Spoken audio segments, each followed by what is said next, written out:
अक्सर ग्रामीण इलाकों में भूत प्रेत और आत्माओं से जुड़ी बहुत सी अफवाहें फैली होती हैं, मगर कुछ बातें महज अफवाहें नहीं होती। उनके पीछे भयानक कहानियां छिपी होती हैं। रजतपुर पहाड़ी इलाके में बसा एक छोटा सा ग्रामीण गांव। अमावस की रात थी। रात के लगभग 10 बजे होंगे, मगर गांव की गलियों में ऐसा सन्नाटा था जैसे आधी रात का समय हो। उसी सन्नाटे में किसी की लाठी की ठक ठक की आवाज गली में सुनाई पड़ी और उसी वक्त एक आदमी दौड़ता हुआ एक घर के अंदर घुसा। उसने जल्दी से दरवाजे को अंदर से बंद किया और हाँफता हुआ दीवार का टेक लेकर खड़ा हो गया। कहा था ना अंधेरा होने से पहले लौट आना, और ना आ पाओ तो वहीं रुक जाना। अगर थोड़ी सी भी चूक हो जाती तो आपको अपने साथ ले जाती अभी वो। बस खराब हो गई थी। बस वाले ने रात को स्टैंड पर उतारा तो कहाँ जाता फिर। पूरे गांव में घूमती है वो अमावस को। भगवान की दया है जो सही सलामत घर पहुंच गया मैं। तभी उनके घर के बाहर जोर जोर से वही ठक ठक की लाठी बजने की आवाज सुनाई दी। उस आवाज को सुनते ही उन दोनों के रोंगटे खड़े हो गए। तुमने घर के बाहर ठीक से पूजा तो की थी ना? स्वस्तिक तो ठीक से बनाया था ना? पूजा? लेकिन घर में तो सूतक लगी है ना। पिछले हफ्ते ही तो ताऊ जी गुजरे हैं। 40 दिन तक घर में कोई पूजा नहीं कर सकते। मीरा की ये बात सुनकर मदन के पसीने छूट गए। तभी उनके दरवाजे पर उसी लाठी से दस्तक हुई। सुबह उनके घर के बाहर काले कपड़े में नींबू, मिर्च, राई, सिंदूर, सारी टोटके की सामग्री रखी थी, जिस पर खून की बूंदें टपकी हुई थी।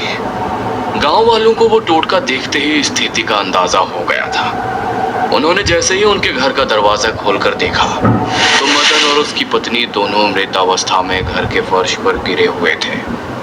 उनकी आंखें ऊपर पलटकर सफेद हो चुकी थी और जीभ नीली होकर बाहर लटकी हुई थी। उस दिन से गांव में फैला उस डायन का खौफ और ज्यादा बढ़ गया और गांव में चाहे किसी के घर में सूतक लगा हो या कोई भी अनहोनी हुई हो, अमावस के दिन घर के बाहर पूजा और स्वस्तिक का चिन्ह बनाने की रस्म बहुत महत्वपूर्ण हो गई। 20 साल बाद ये सब अपने घरों के आज त्योहार नहीं बेटा, अमावस है। अमावस के दिन गांव में डायन भटकती है, और अगर घर के बाहर पूजा करके स्वास्तिक ना बनाओ तो घर पर टोटका कर देती है, और उसका वो टोटका उस घर में किसी को जिंदा नहीं छोड़ता।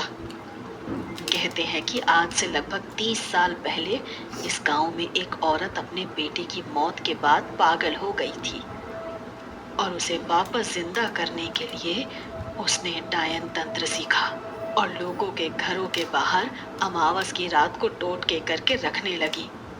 जिसके भी घर के बाहर वो टोटका करके रखती थी, अगले दिन उस परिवार के सारे लोग मरे हुए मिलते थे। गांव वालों का कहना था कि इन लोगों की बलि देकर वो अपने बेटे को जिंदा करना चाहती है। इसीलिए एक रात गांव वालों ने उसे रंगे हाथों पकड़ लिया और गांव के चौराहे पर उसे मार डाला। लेकिन मरने के बाद भी उसकी आत्मा गांव में हर अमावस भटकती रही और वही टोटके हर अमावस होते रहे। लोगों ने इसका निवारण करने के लिए एक बड़े ही सिद्ध पंडित जी से बात की, तो उन्होंने इसका निवारण यही बताया।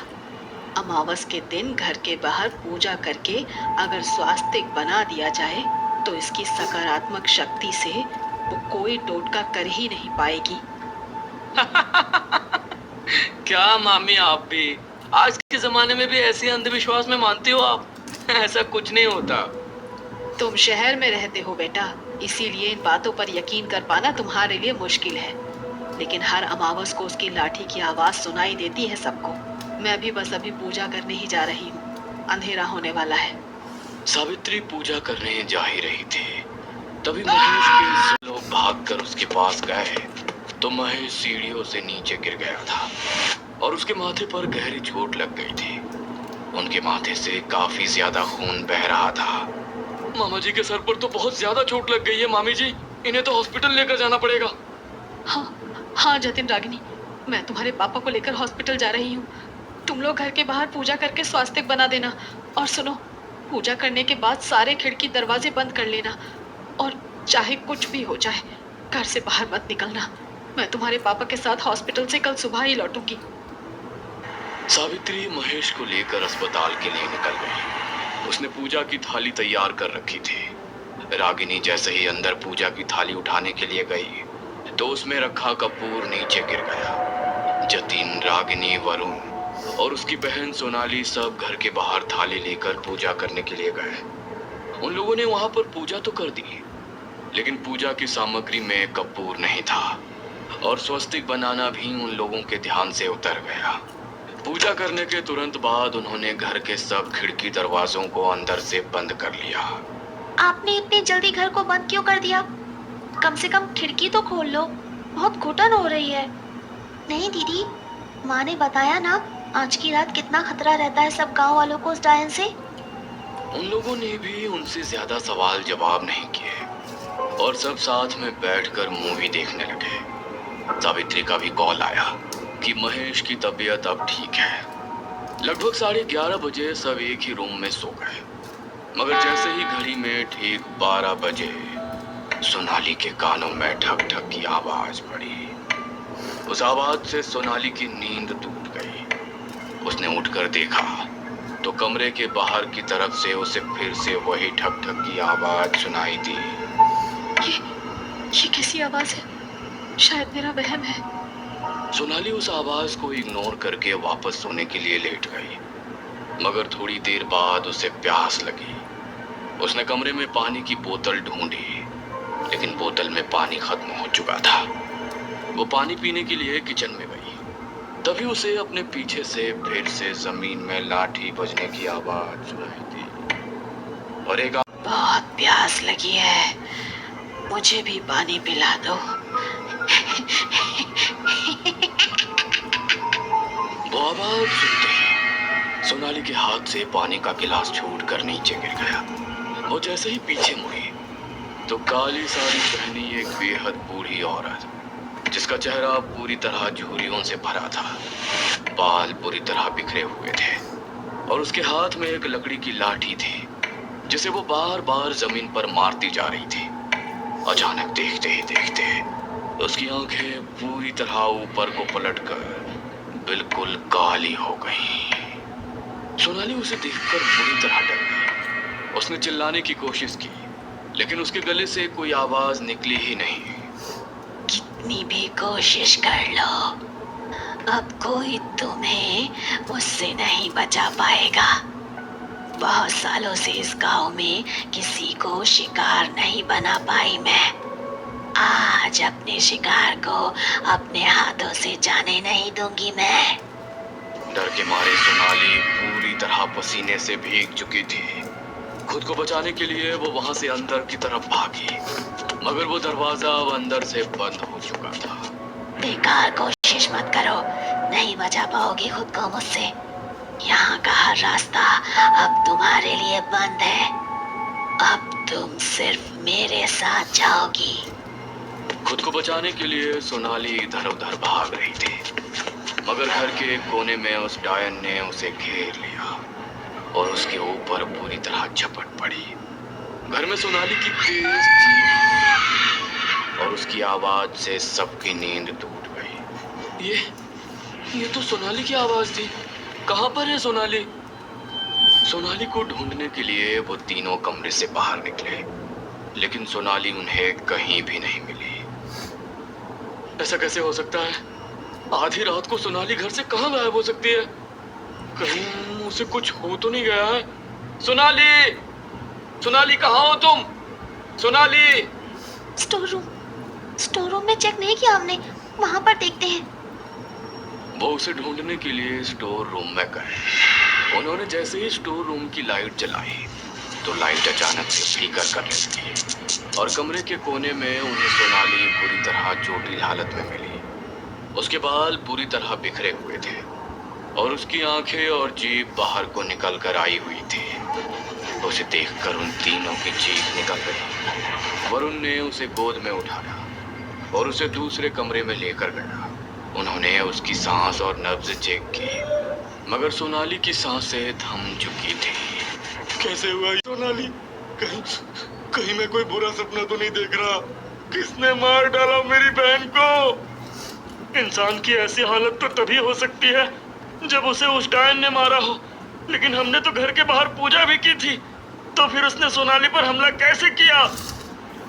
इसका मतलब जरूर पूजा करने में हमसे कोई चूक हुई है, और अगर उसने सोनाली को मारा है तो इसका मतलब वो हमारे घर के अंदर घुस चुकी है। वो वो हमें भी नहीं छोड़ेगी। मुझे बहुत डर लग रहा है भैया। अब क्या करेंगे हम? हम तो जानते भी नहीं ये सब क्यों हुआ है। सब तो ठीक से किया था हमने। तभी घर में फिर से वैसी ही लाठी बजने की आवाज आने लगी। उस आवाज को सुनकर उन तीनों के रोंगटे खड़े हो गए और जतिन ने दरवाजे को अंदर से कड़ी लगाकर बंद कर लिया। लगता है कोई बहुत बड़ी भूल हुई है हमसे, और इसीलिए वो डायन हमारे घर के अंदर प्रवेश कर गई है। हमें खुद का बचाव करना होगा। मैं भानु काका को फोन करता हूँ, शायद वो हमें इसका कोई निवारण बता सके। जतिन ने जल्दी से गांव के पंडित भानु काका को फोन किया और उसे सारी बात बताई। तो उसकी बात सुनकर पंडित पूरी तरह डर गए। तुम लोगों ने ठीक से पूजा तो की थी ना, और पूजा करने के बाद घर के बाहर स्वस्तिक बनाया था ना? स्वस्तिक? माँ ने कहा था कि पूजा करने के बाद बाहर स्वस्तिक बना देना, लेकिन अंधेरा होने के डर से हमारे दिमाग से वो बात ही निकल गई। अब हम क्या करेंगे काका? हे भगवान, ये क्या किया तुम लोगों ने? बहुत बड़ा अनर्थ हो गया है ये। उस डायन को काबू करने का बस हमारे पास ये एकमात्र तरीका था। पता नहीं अब कैसे मैं तुम सबको उससे बचा पाऊंगा। पंडित जी के आगे कुछ और बोलने से पहले ही फोन डिस्कनेक्ट हो गया। जतिन ने उन्हें कॉल लगाने की कई बार कोशिश की, लेकिन उनके पास कॉल लगी ही नहीं। तभी कुछ मिनट बाद उनके घर के दरवाजे को किसी ने जोर से खटखटाया और उसी वक्त उन तीनों की सांस उनके हलक में अटक गई। इतनी रात को कौन आया होगा भैया? मुझे लगता है वही डायन हमारा ध्यान भटकाकर हमें कमरे से बाहर निकालना चाहती है।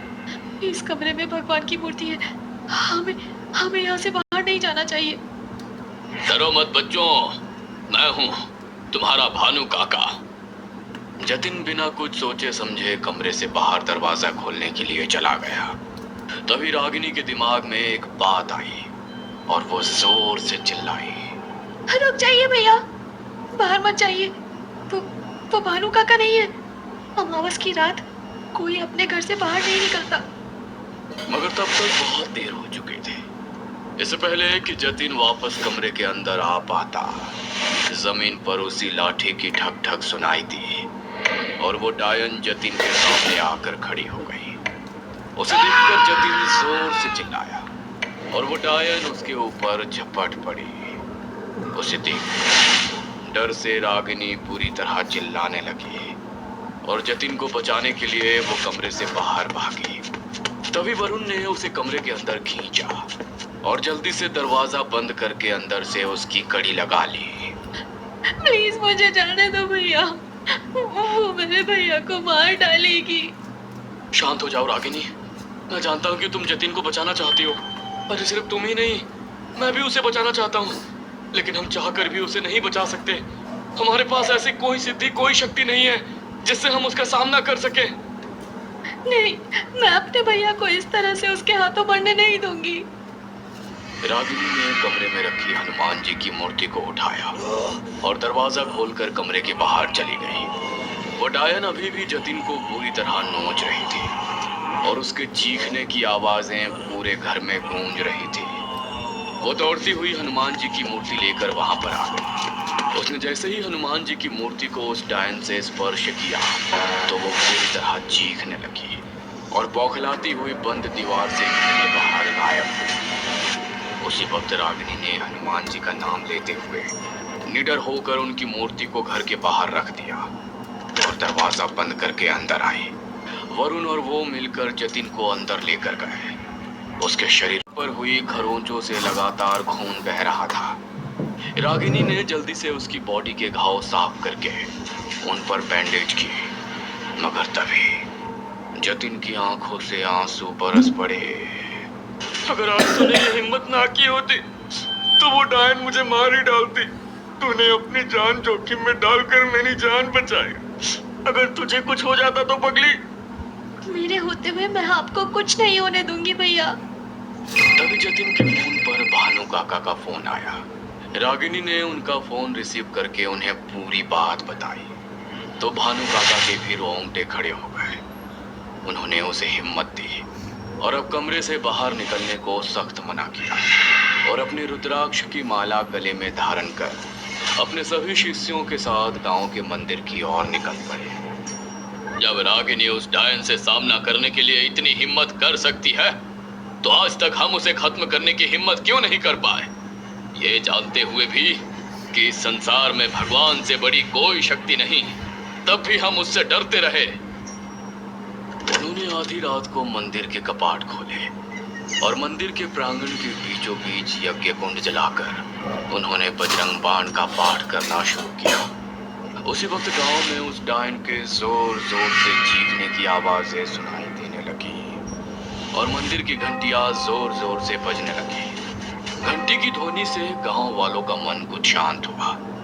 तभी जोर जोर से चीखते हुए वो डायन मंदिर की तरफ नीचे चली आई। तभी पंडित जी ने अपने शिष्य को इशारा किया और उसने उस डायन पर गंगा जल का छिड़काव कर दिया।